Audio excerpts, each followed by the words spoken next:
Shalom saudara sekalian, kita bersyukur kita bisa kembali hadir untuk beribadah kepada Tuhan. Kita percaya bahwa Tuhan itu selalu menyertai dan melindungi kita. Kita akan beribadah kepadanya, kita akan datang untuk memuji menyembah Tuhan, dan kita akan mendengarkan firman-Nya yang akan disampaikan oleh hamba-Nya. Saat ini saudara, untuk membuka ibadah kita, mari kita berdoa terlebih dahulu. Bapa dalam surga, kami berterima kasih untuk kebaikan-Mu. Engkau telah menyertai kami, Engkau melindungi kami, dan Engkau menjagai kami. Kalau kami sampai saat ini masih diberikan kesehatan tubuh, kami bersyukur kepadamu Tuhan. Ini adalah anugerah-Mu yang begitu besar bagi kami. Ya Bapa, saat ini kami mau beribadah kepadamu. Kami mau datang untuk menyampaikan puji-pujian kami, menaikkan sembah kami kepadamu Tuhan. Oleh karena itu Tuhan, kami mau Tuhan agar Engkau yang menyertai dari awal, pertengahan hingga akhirnya, sehingga Tuhan semua nama-Mu saja yang akan dipermuliakan melalui ibadah kami pada hari ini. Terima kasih Bapa, terpujilah nama-Mu. Dalam nama Tuhan Yesus Kristus kami berdoa, haleluya, amin. Haleluya, mari kita memuji Tuhan kita. Dia Allah yang perkasa, Allah yang besar, Dia Allah yang luar biasa, Dia yang menyayangi kita dan Dia mengasihi kita. Mari memuji Tuhan, haleluya. Namanya Tuhanku, menara yang teguh, kota benteng perlindunganku, Allah yang perkasa, Dia Bapa yang kekal, gunung batu keselamatanku. Engkau yang termulia di bumi, di surga, termasyhur, perkasa selamanya. Engkau yang berkuasa di dalam segala hal, ada kuasa dalam nama Yesusku. Haleluya.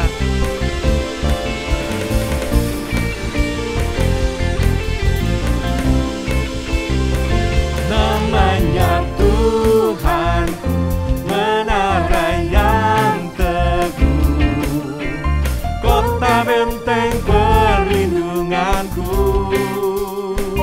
Allah yang perkasa, Dia Bapa yang kekal, gunung batu keselamatanku. Engkau yang termulia di bumi, di surga, termasyhur, berkuasa selamanya. Engkau yang berkuasa di dalam segala hal, ada kuasa dalam nama Yesusku. Engkau yang termulia di bumi, di surga, termasyhur, berkuasa selamanya. Engkau yang berkuasa di dalam segala hal, ada kuasa dalam nama Yesusku. Namanya besar, nama di atas segala nama, nama yang telah membebaskanku. Segala kuasa tunduk pada nama itu, Yesus Tuhan segala Tuhan. Nama di atas segala nama, nama yang telah membebaskanku. Segala kuasa tunduk pada nama itu, Yesus Raja segala raja. Engkau yang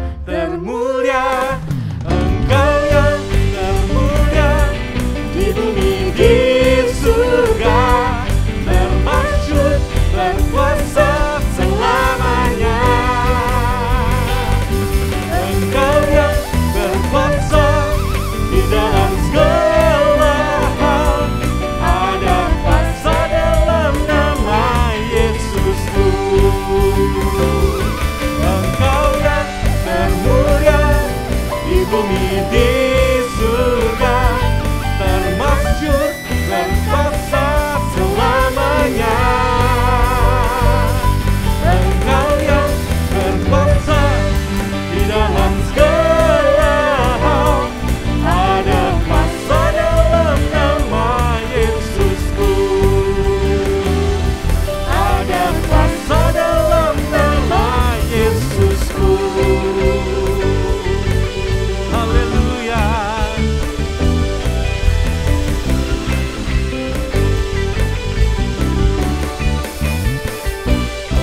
Oh, berikan kemuliaan bagi nama Tuhan kita. Haleluya. Dia Allah yang luar biasa.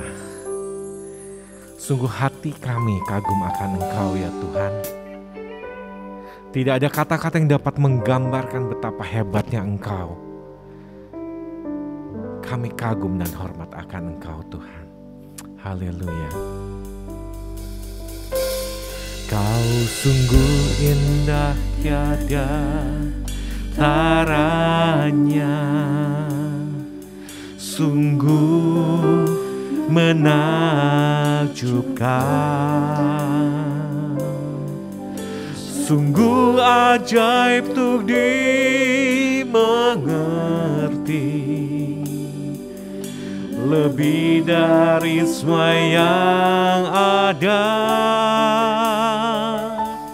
Hikmat-Mu tiada terselami, kasih-Mu dalam tak terduga.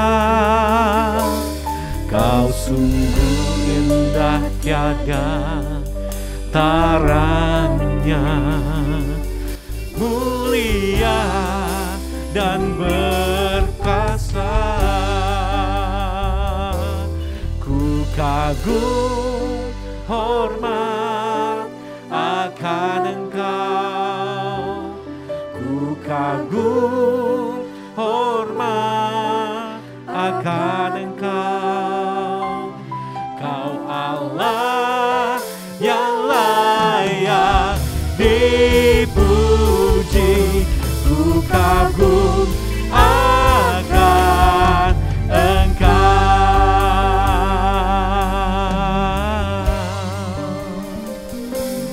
Kau sungguh indah tiada taranya, sungguh menakjubkan, sungguh ajaib untuk dimengerti, lebih dari semua yang ada. Hikmat-Mu tiada terselami, kasih-Mu dalam tak terduga. Kau sungguh indah tiada taranya, mulia dan berkuasa. Ku kagum hormat akan Engkau, ku kagum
hati kami kagum akan Engkau ya Tuhan, karena hikmat-Mu itu tidak terselami bagi kami. Begitu panjang, begitu lebar, begitu dalamnya hikmat-Mu itu Tuhan. Oleh karena itu Tuhan, hari ini kami mau mendengarkan firman-Mu yang akan disampaikan oleh hamba-Mu. Kiranya Tuhan kami bisa mendengarkan hikmat-Mu Engkau sampaikan melalui hamba-Mu ini, sehingga kami mendapatkan berkat, kami mendapatkan kekuatan yang baru ketika kami sudah nanti mendengarkan firman-Mu.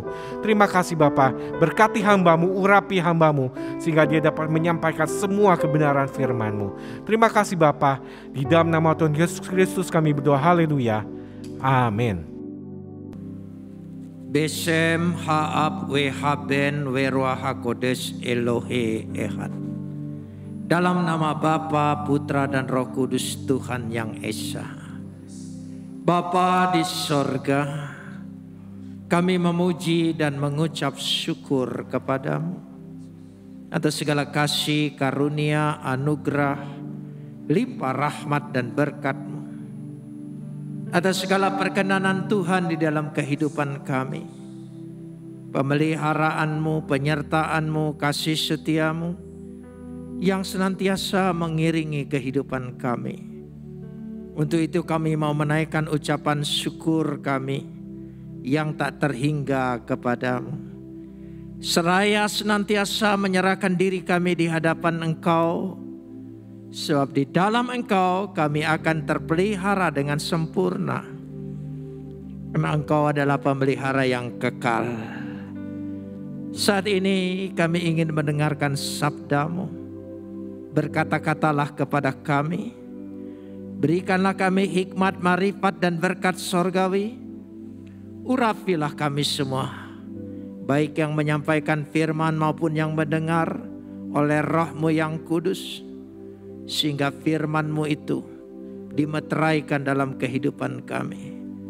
Terima kasih Bapa, dalam nama Yesus kami berdoa, amin.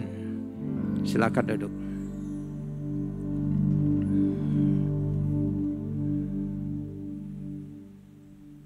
Shalom. Kita akan bersama-sama membaca firman Tuhan yang terambil dari surat 2 Timotius pasal 3 ayat 1 sampai ayat 10. 2 Timotius pasal 3 ayat 1 sampai ayat 10. Kita akan membacanya saling sahut bersahutan. Saya akan awali ayat yang pertama, lalu jemaat menjawab ayat yang kedua, dan seterusnya saling ganti bergantian sampai tiba pada ayat yang ke-10.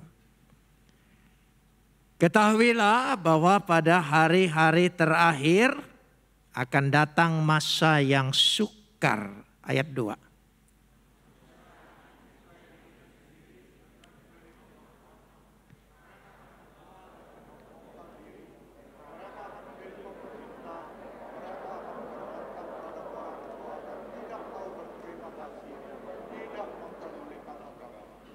Tidak tahu mengasihi, tidak mau berdamai, suka menjelekkan orang, tidak dapat mengekang diri, garang, tidak suka yang baik.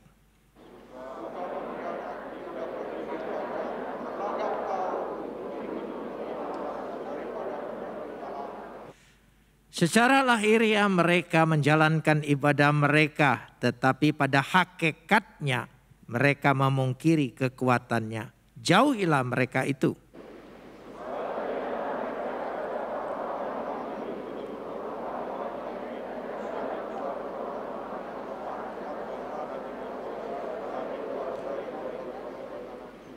Yang walaupun selalu ingin diajar, namun tidak pernah dapat mengenal kebenaran.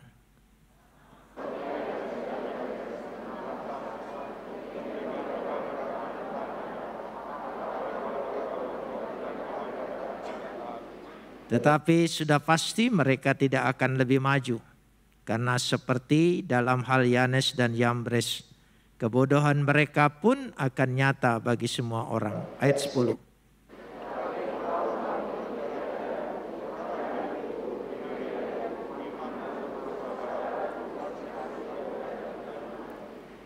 Kapot leha Adonai Elohenu kapot leha. Segala kemuliaan ya Adonai Tuhanku, kemuliaan bagimu. Saudara-saudara yang dikasihi Tuhan, saya tidak akan menggunakan istilah akhir zaman. Saya lebih menggunakan akhir dari katakan sini hari-hari terakhir. Sebagaimana istilah ini dipakai oleh Paulus. Karena hari-hari terakhir itu eshat taish chemi rais. Hari-hari terakhir selalu berhubungan dengan masa-masa yang sukar. Yaitu kairoi kalepoi. Kalau disebut hari-hari terakhir dengan masa-masa kesukaran, kita hidup sejaman seperti itu. Setelah masa anugerah, pagi tadi saya sampaikan tentang kasih karunia, sekarang kita menghadapi masa-masa kehidupan kita. Pada waktu zaman Paulus, kaum Gnostik itu baru memulai.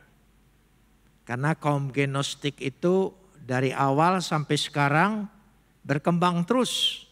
Sehingga pemahamannya tidak dapat dilacak. Apa yang dimaksudkan kaum Gnostik? Mengandalkan pengalaman spiritualnya dan pengalaman pribadinya. Dia tidak peduli dengan kehidupan yang lain. Dia hanya peduli dengan pengalaman dirinya. Pokoknya begini. Selalu kalau berbicara, dinasehati, berdiskusi, apalagi berdebat, dia akan mempertahankan menurut saya, pengalaman saya seperti ini. Ya sudah. Itu. Karenanya dengan jalan demikian mengapa Paulus menasehati anak rohaninya Timotius, hindarilah mereka. Jangan berdebat dengan mereka karena mereka tidak pernah membuka hatinya untuk menerima pendapat orang lain atau pandangan-pandangan baru selain dari pengalaman dirinya sendiri. Masa-masa yang sukar ini saya ingin menunjukkan bukan datangnya badai dan bukan datangnya virus ini, ya. Menurut saya ini fenomena alam. Dan fenomena itu selalu ingin ditafsirkan oleh manusia. Boleh-boleh saja menafsirkan, tapi jangan memaksakan pendapatmu, tafsiranmu kepada orang lain. Dan saya lebih melihat kesulitan itu adalah antar manusia. Kehidupan manusia. Masa-masa yang sukar adalah kehidupan kita sesama manusia. Sehingga manusia sekarang sulit sekali menemukan teman yang jujur, teman yang setia, orang yang baik, sulit. Ini masa sukar. Jangankan di luar rumahmu, di dalam keluargamu antara orang tua dan anak pun sulit menjadi ukuran. Itu yang disebut masa-masa sulit, masa-masa sukar. Kesukaran, karena kita sebagai manusia harus berhubungan dengan manusia. Dulu manusia berhubungan dengan hewan-hewan buas mungkin ada kesulitan.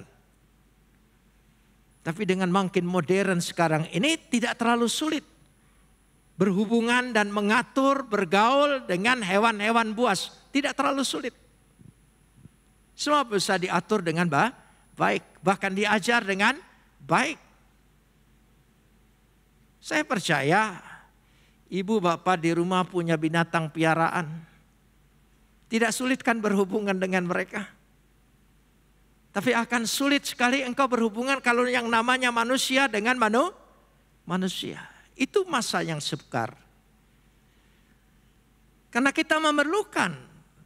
Kita ini senang bergaul, berkumpul, hidup bersama sesama manusia. Tapi manusia sekarang sudah tidak bisa menjadi ukuran. Karena itu dikatakan di sini, saya ingin mengutip sejenak.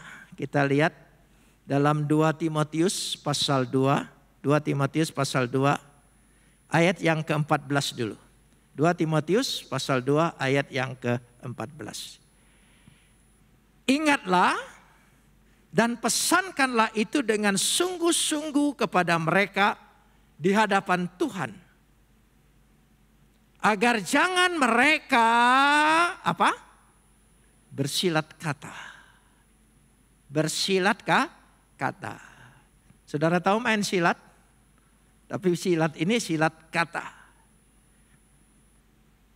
Itulah manusia dalam sekarang ini.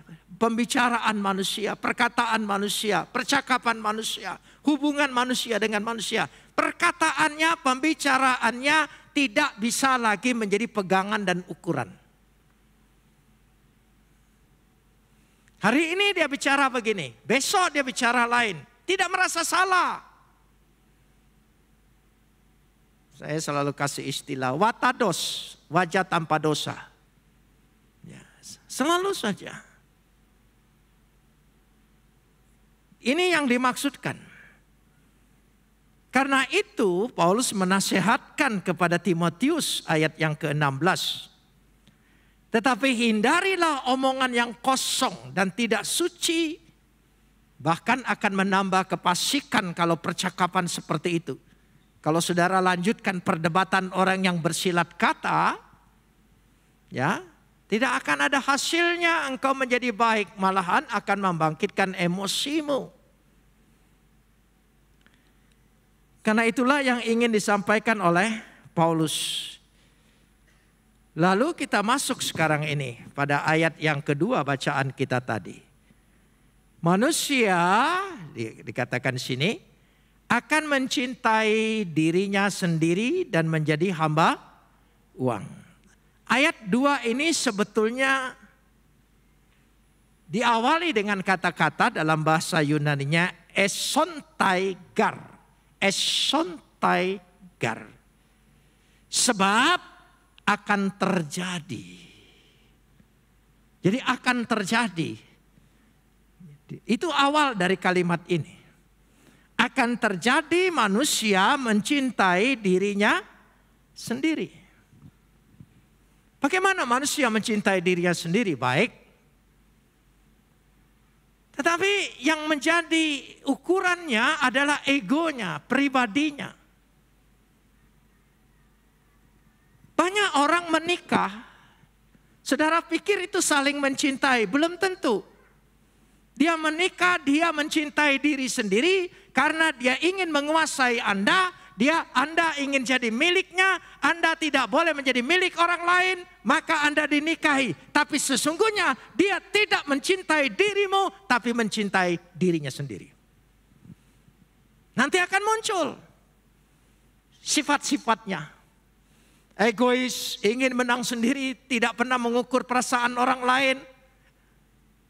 Pasangannya, itu ciri-ciri. Jadi kalau ketika Anda yang sekarang belum menikah, ada laki-laki berkata atau perempuan, saya mencintaimu.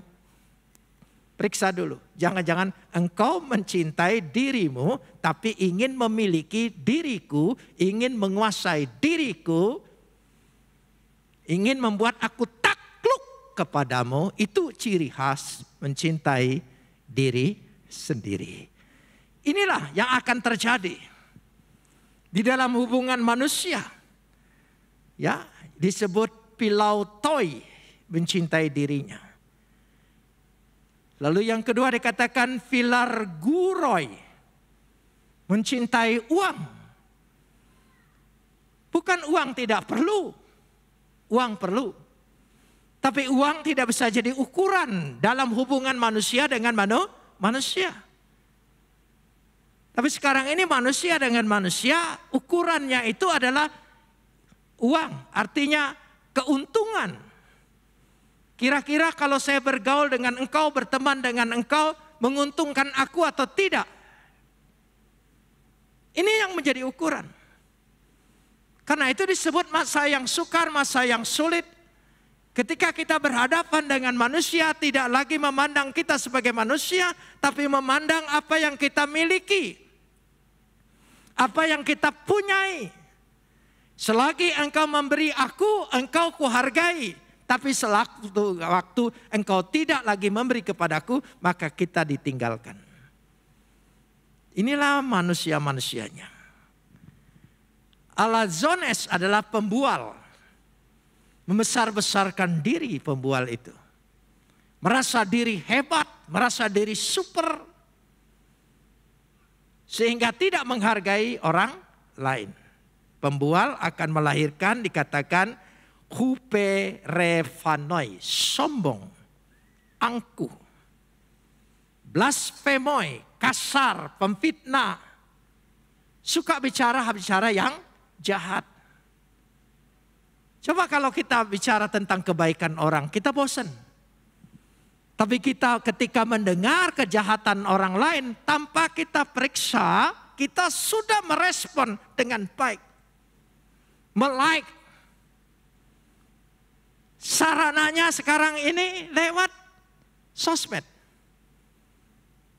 Hei, ada berita begini. Tanpa periksa lagi, saudara langsung menyebarkan berita itu. Dan itu menjadi hobi. Padahal Anda menghancurkan hidup orang, karir orang, manusia lain. Engkau hancurkan. Tapi engkau mudah sekali dengan jarimu. Mungkin bukan dengan mulutmu, tapi sekarang dengan jarimu engkau memfitnah orang lain. Makanya saya katakan jarpendos, jari-jari penuh dosa. Karenanya kita bisa melihat, itu yang dimaksudkan. Jadi saudara, dengan kita alat-alat internet, semuanya ini memudahkan hubungan kita, betul. Tapi apa semuanya itu memudahkan hubungan kita? Lebih banyak negatifnya daripada positifnya.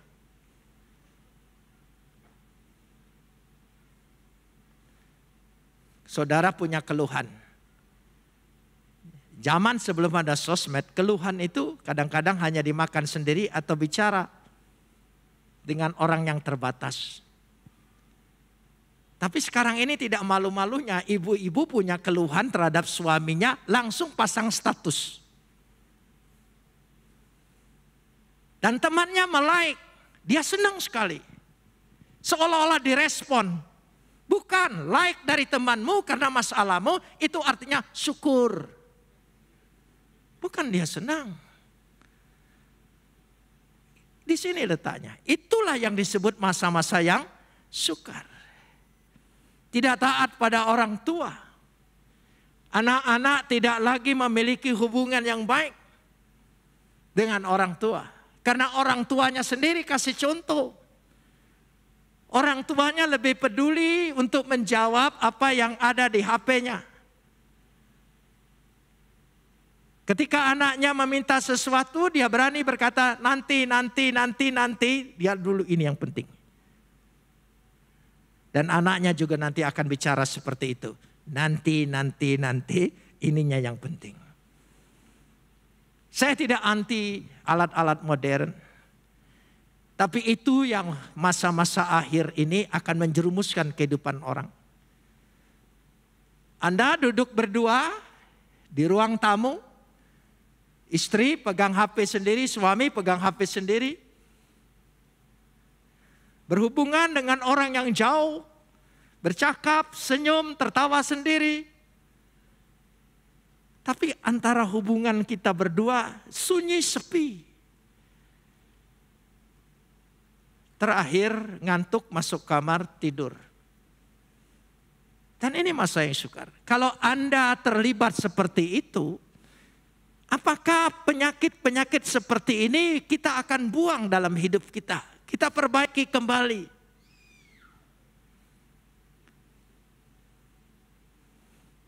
Engkau ketinggalan istrimu mungkin tidak panik. Tapi ketinggalan HP-mu paniknya luar biasa. Ayo jujur. Supaya ini tidak menggerogoti iman percaya kita. Kehidupan kita sesama manusia. Acharistoi, tidak tahu berterima kasih. Tidak tahu bersyukur. Tidak tahu budi baik.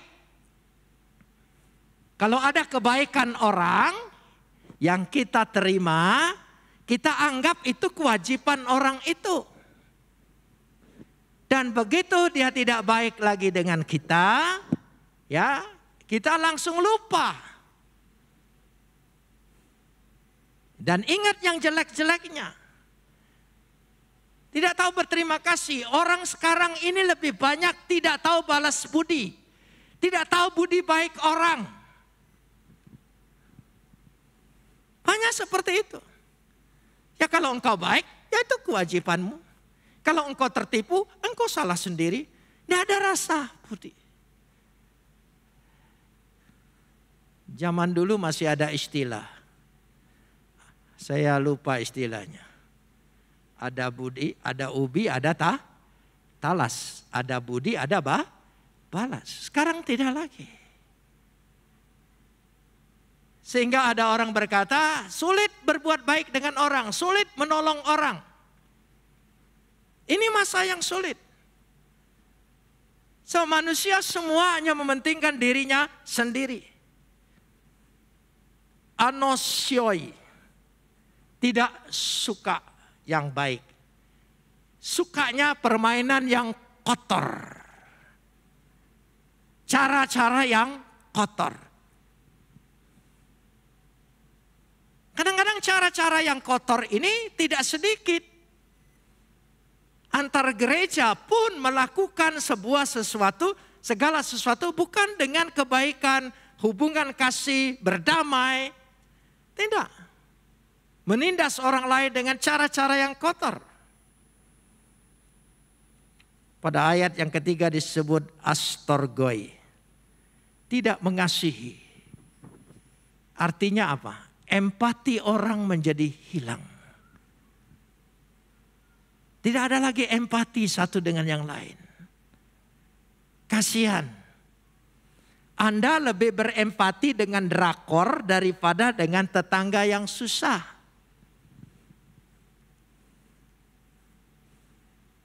Karena dengan nonton itu Anda turut menangis, meresapi, heran. Dengan cerita orang dalam film engkau turut terlibat perasaanmu. Ini orang nonton menikmati ceritanya tapi tidak menangkap pesannya. Ada dua orang nonton film. Menikmati ceritanya sampai terbawa perasaannya, sampai turut menangis. Padahal engkau orang Sunda, di sana orang Korea, beda. Tapi engkau terlibat, kenal juga tidak. Tapi kalau orang yang menikmati, artinya menangkap pesan dari film itu lain. Otaknya menjadi cerdas. Budi pekerti pikirannya, kehidupannya menjadi diperbaiki. Aku tidak mau seperti itu. Kita lanjutkan sekarang ini. Sehingga dikatakan pada ayat-ayat yang ketiga tadi. Tidak mau berdamai, suka bermusuhan. Dan diaboloi. Pemfitnah, suka menghakimi, menuduh orang dengan salah tanpa minta maaf bahwa aku sudah salah berpendapat seperti engkau. Lihatlah kehidupan sosmed, kan dipakai seperti itu semua.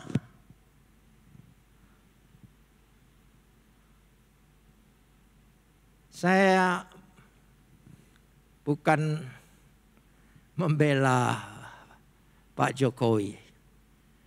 Tapi seringkali saya lihat dia diperlakukan tidak adil dengan hal-hal seperti ini. Tapi saya sadari memang inilah akhir zaman. Inilah zaman-zaman yang akhir. Masa-masa yang sulit. Bapaknya tidak berhasil, anaknya yang diserang. sebentar lagi cucunya yang kecil itu mungkin, saudara. Dan manusia terlibat bersama, tidak rasa salah.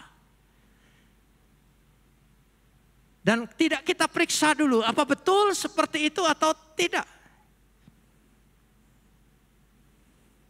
Karena itu dikatakan di sini, anemeroi, garang, ganas, sadis.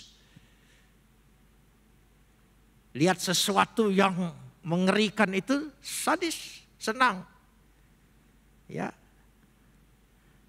Tidak suka yang baik, susah diajak pada kebaikan. Jadi kalau diajak untuk berdamai, berbuat baik, tidak mau. Karena tidak menyenangkan.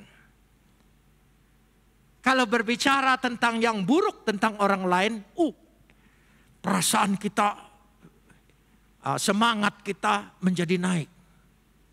Itu manusia sekarang. Kita hidup di keadaan manusia yang seperti itu. Makanya disebut oleh Paulus, inilah masa-masa akhir yang sukar. Sukar cari teman yang baik. Sukar berhubungan manusia dengan baik, sukar sekali.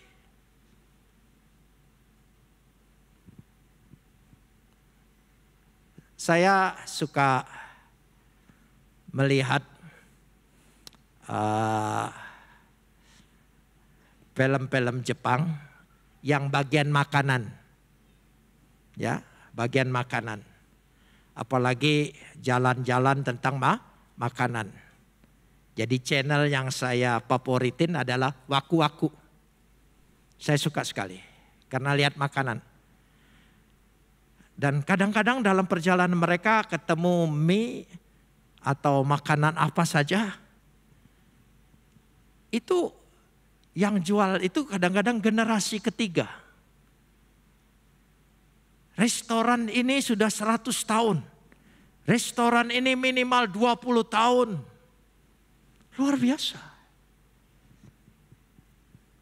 Ada kesetiaan. Sekarang ini, coba saudara cari pegawai. Bisa tahan berapa lama? Ayo jujur. Gak bisa. Untuk setia. Orang-orang Jepang kerja, saya pernah ketemu. Bukan karena nonton saja, tapi ketemu dengan orang yang kerja di Toyota. Sudah 2 generasi. 50 tahun lebih. Tidak pindah-pindah perusahaan lain. Itu saja. Menekuni. Setia. Saya ingin tanya. Bisa dapat seperti itu di sini? Gak bisa. Pikiran dia selalu berkhianat. Begitu saya dapat kesempatan,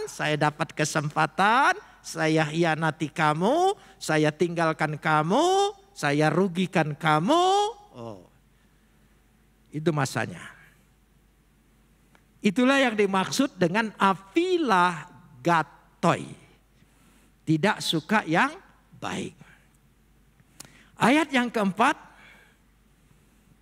Disebut di sini pengkhianat tapi dalam arti prodotai itu artinya tidak bisa dipercaya.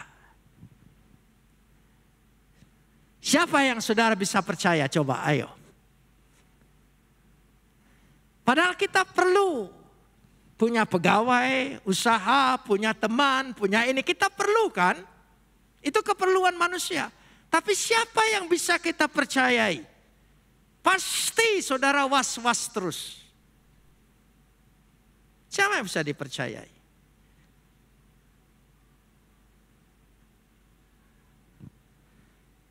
Saya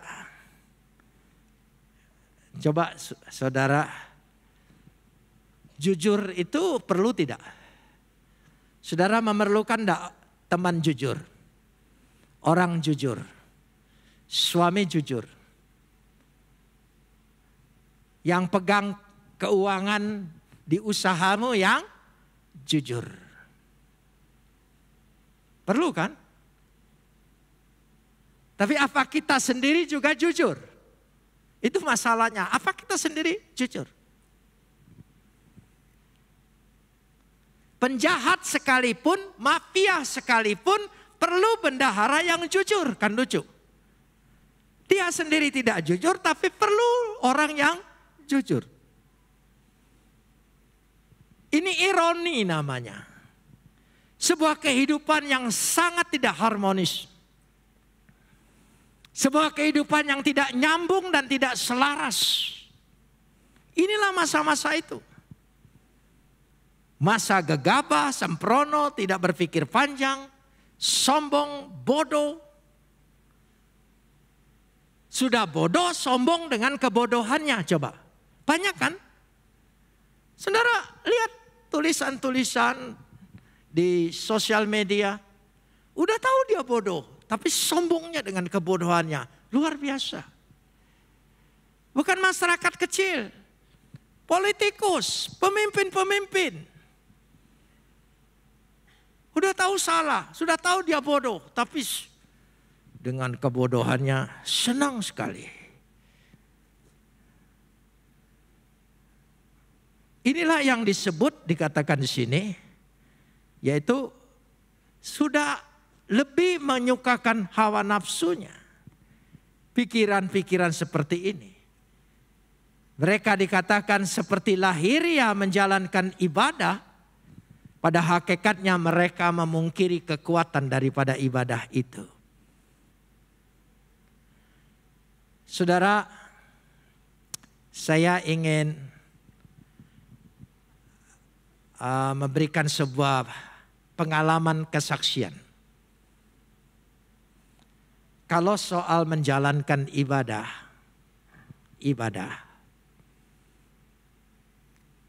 saya dalam agama saya yang dulu sangat-sangat menjalankan. Semua yang diminta dalam aturan agama, saya ikuti, saya laksanakan.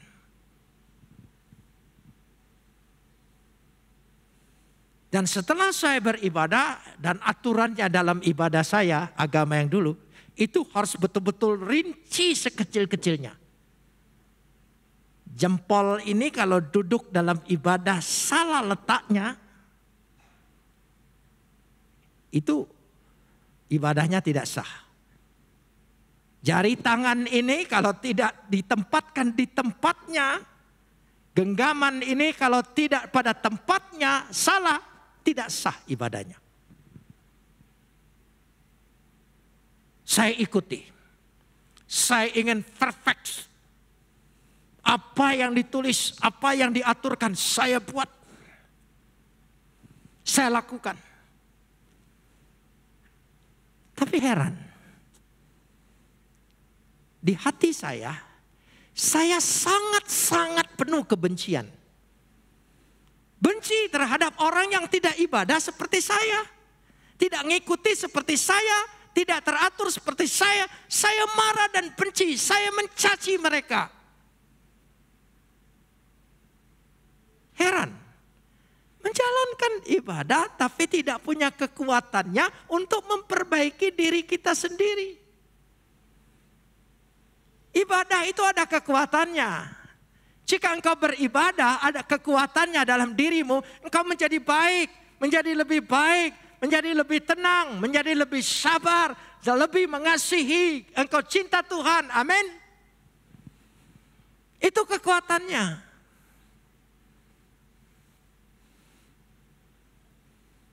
Coba lihat.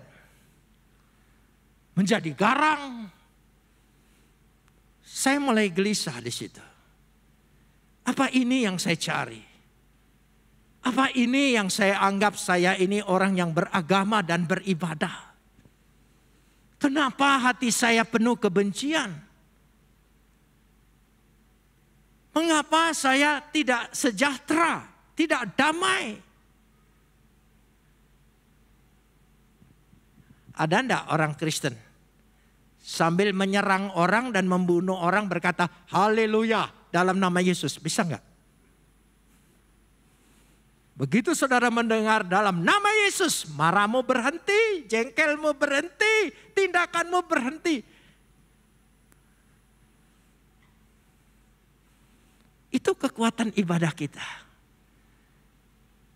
Nah, apa kita akan meniru cara orang lain yang sekarang seperti itu? Makin beribadah makin garang, makin beribadah makin kejam, makin beribadah makin benci dengan orang lain. Coba. Setiap mau Natal kita selalu disibukkan. Kata-kata haram mengucapkan selamat Natal. Saya yang Natalan aja enggak pernah minta orang lain ngucapin, kok kamu repot. Iya. Kita kan enggak pernah minta kamu harus mengucapkan, enggak. Kalau kamu enggak ngucapin juga enggak apa-apa. Memangnya Natalku batal kalau enggak diucapin? Ya enggak, Natal tetap jadi, tanggal 25 udah lewat kan. Ya udah. Tapi lain.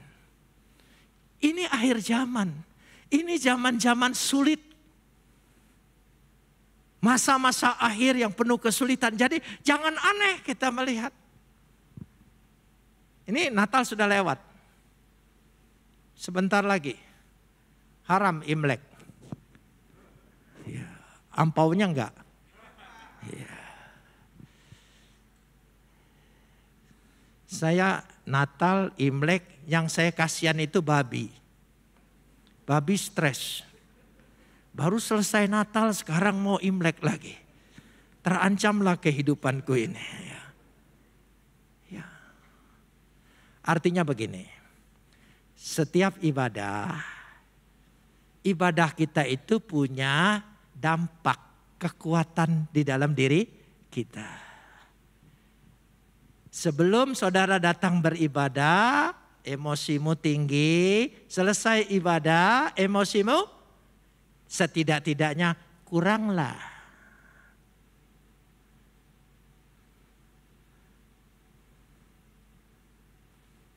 Saya kasih contoh. Ini hubungan suami istri. Ya. Saya boleh nasihatin Anda karena saya sudah menikah 53 tahun. Dengan orang yang sama. Ya. Saya pendeta, istri saya juga pendeta. Ini saya mau ngomongin dia, mumpung dia nggak ada. Ya, tapi ngomongin baik. Kadang-kadang yang namanya kehidupan, mau pergi ibadah itu ada saja yang bikin kita jengkel. Karena sudah naik ke mobil mau berangkat ibadah, nanti dulu. Aku tadi lupa pakai lipstik. Saya bilang, "Ma, kita pakai masker nggak perlu lipstik." Gitu. Jengkel.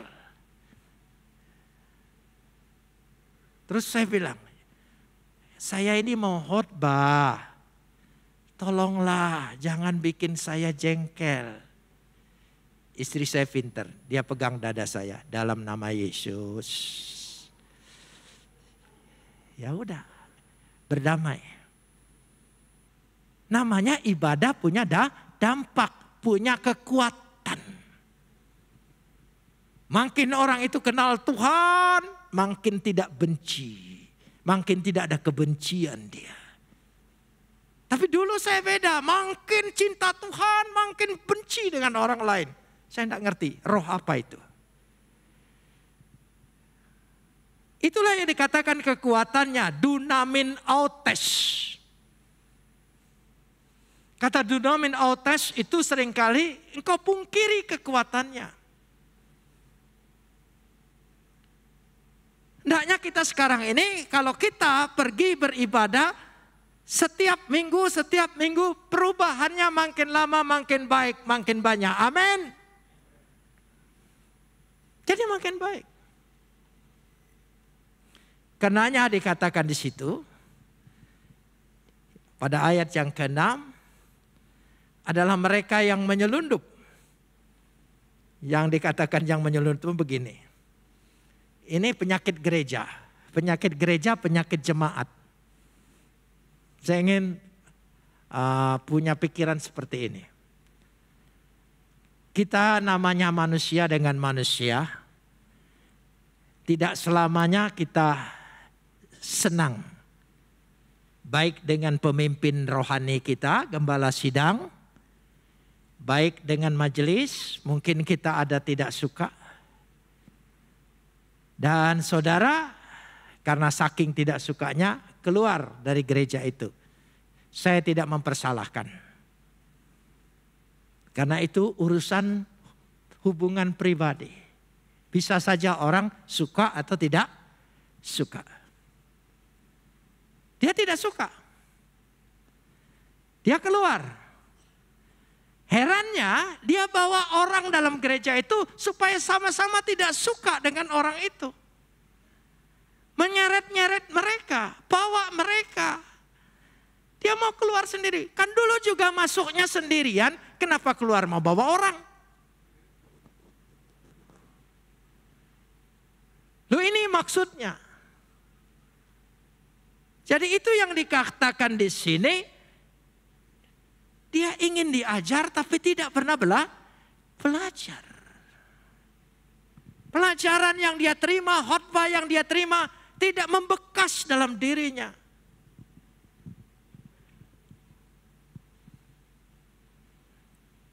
Saya ingin kasih contoh lagi. Supaya saya ini berkhotbah agak berat. Kenapa berat? Napasku tertahan. Iya. Gitu. Jadi untung kalau di gereja saya giliran khotbah saya boleh buka masker. Tapi di sini enggak boleh, saya ngikutin taat. Nah saudara, di dalam kita berhubungan manusia dengan manusia ini, ada suka, ada tidak suka. Tapi seringkali kita ini menyeret orang lain. Itulah yang disebut di sini seperti Yanes dan Yambres. Pemberontakan yang selalu menyeret orang lain. Seperti kejatuhan Lucifer. Dia selalu menyeret orang lain.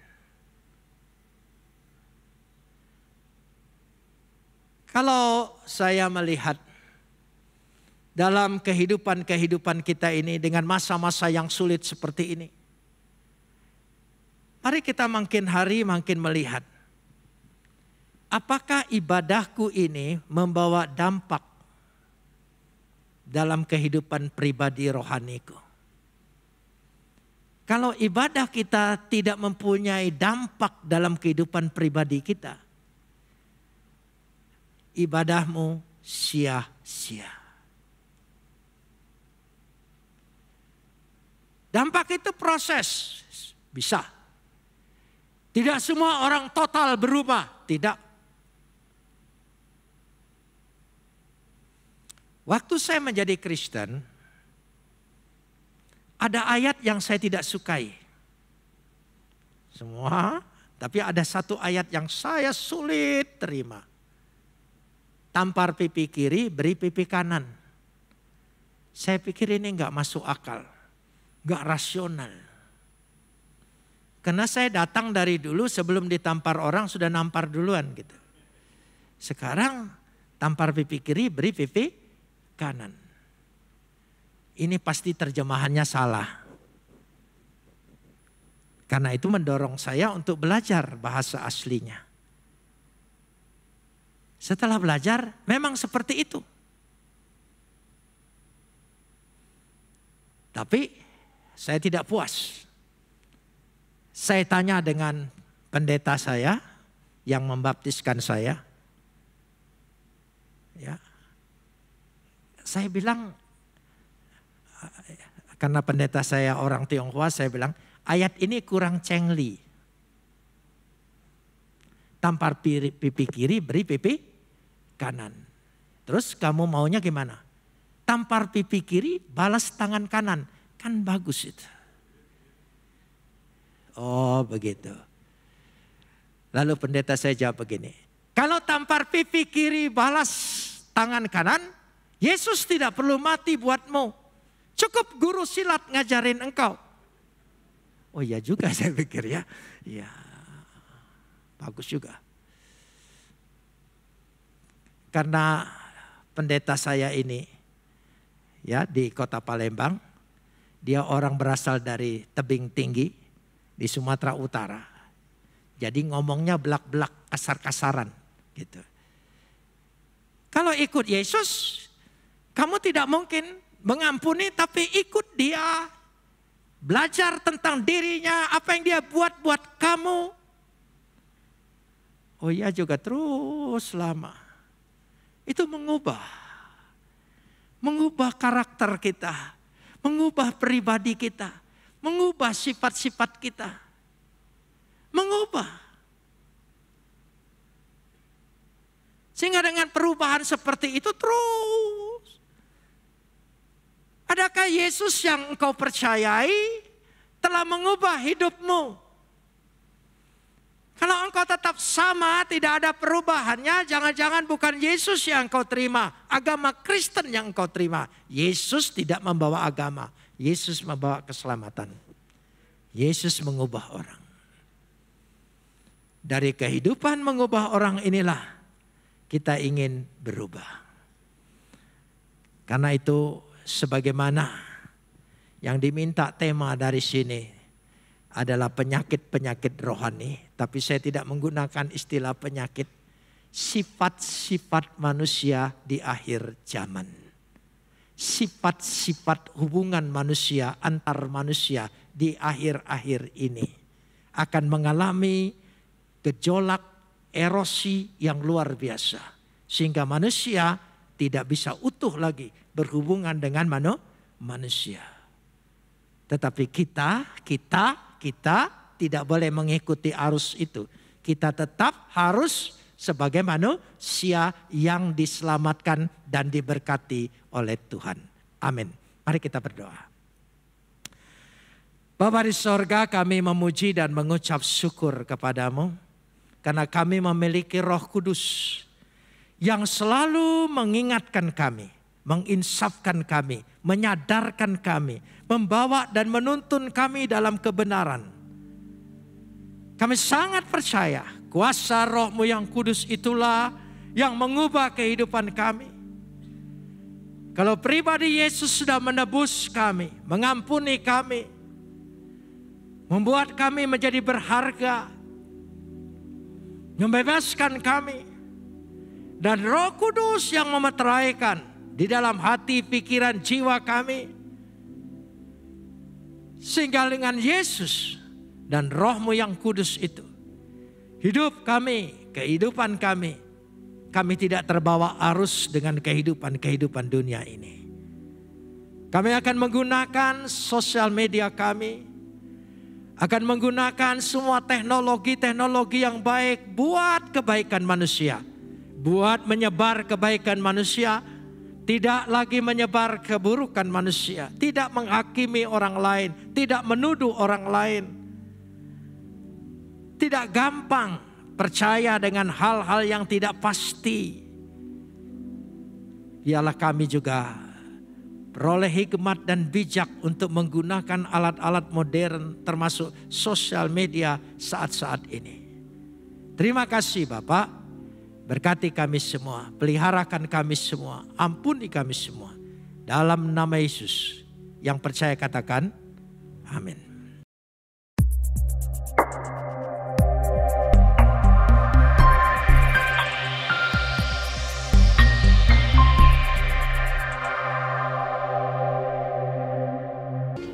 Mari, jemaat Tuhan, ikuti acara khusus doa pagi, seri khotbah Buah-Buah Roh. Dengan tema, Buah Roh untuk Kesehatan dan Pertumbuhan. Pada tanggal 4 sampai 14 April 2022, pukul 6 sampai 7 pagi melalui aplikasi Zoom. Bersama-sama kita tingkatkan kesehatan dan pertumbuhan iman rohani kita. Tuhan Yesus memberkati.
Pada akhirnya kami menaikkan doa syafaat buat para pemimpin rohani kami.